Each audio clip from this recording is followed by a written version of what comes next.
Die Steiger 600 agter my is die quad-track. Nou wat dit beteken is dat die trekker toegerus is met 4 risperbande. Julle sal sien hier agter my dat dit rubber tracks is of risperbande op elke wiel. Die masjien is die grootste masjien op die mark. Hy kan vir jou tot 497 kW lewer.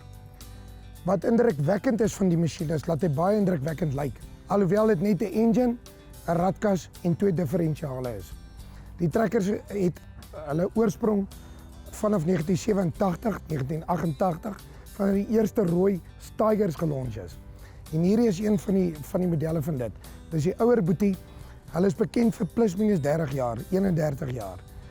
Dieselfde konfigurasie tussen engine, radkas en differentiaalverhouding word nog steeds gebruik. Is toegerus met 'n vol pershield radkas, toegerus met 'n autopilot stelsel.